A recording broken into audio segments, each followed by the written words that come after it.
নমস্কার বন্ধুরা, পিউ ফুড কিচেনে তোমাদের সবাইকে স্বাগতম। দেখো আমাদের বাগানে কি সুন্দর লাউ শাক হয়েছে, কত মোটা মোটা হয়েছে। কয়েকটা ডগা কেটে নিব। আজ রান্না করব নিরামিষ লাউ শাকের ঝোল।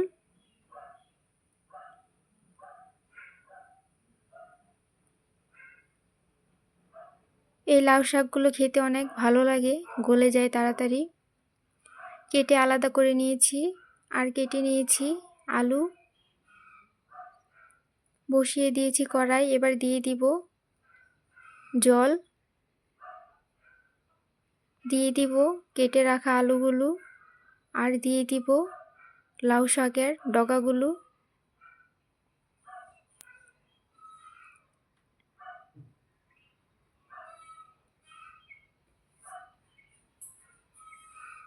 দিয়ে দিব পরিমাণ মতো নুন, আর দিয়ে দিব চেরা কাঁচা লঙ্কা।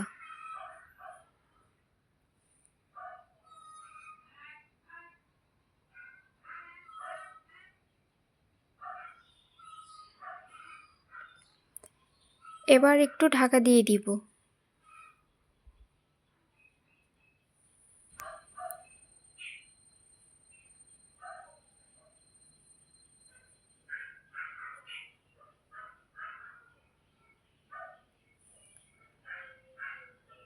এখন ঢাকনা খুলে দেখব সেদ্ধ হয়েছে কিনা।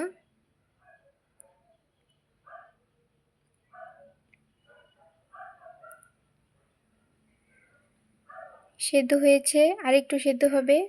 এবার দিয়ে দিব পাতাগুলোর সাথে ডগাগুলো ভালো মতো সেদ্ধ হয়ে যাবে।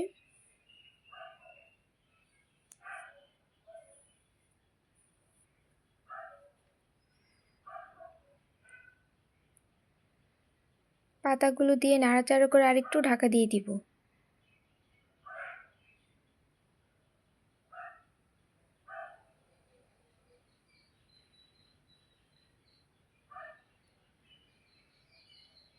কিছুক্ষণ পর ঢাকনা খুলে দেখব সেদ্ধ হয়েছে কিনা। সব কিছু ভালো মতো সেদ্ধ হয়ে গেছে। এবার নামিয়ে নেব।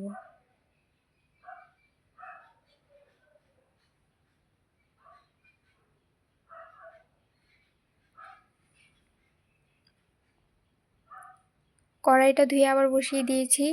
এবার দিয়ে দিব অল্প করে তেল। তেলটা ভালো করে গরম করে নিব। দিয়ে দিব শুকনো লঙ্কা, আর দিয়ে দিব পাঁচফোড়ন।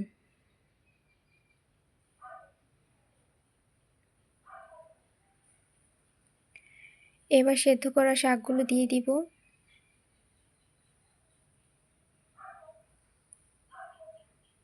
দিয়ে দিব অল্প করে হলুদের গুঁড়ো।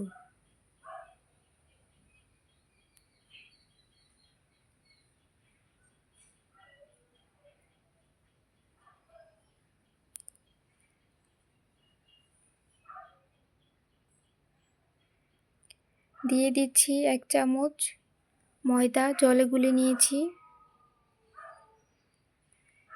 এটা দিয়ে দেখবে খেতে ভালো লাগে, শাকগুলো নরম হয়ে যাবে।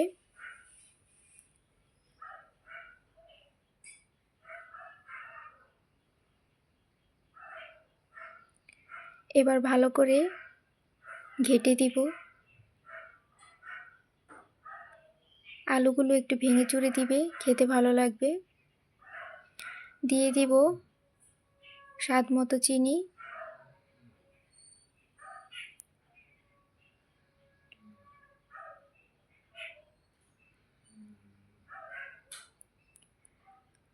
ঝোলটা হয়ে গেছে, এবার নামিয়ে নেব। বন্ধুরা, ভিডিওটি যদি তোমাদের ভালো লেগে থাকে তাহলে অবশ্যই চ্যানেলটি সাবস্ক্রাইব করে রাখবে, আর লাইক, কমেন্ট, শেয়ার করতে ভুলবে না। দেখো নামিয়ে নিয়েছি। এভাবে রান্না করলে 1 থালা ভাত নিমিষেই শেষ হয়ে যাবে।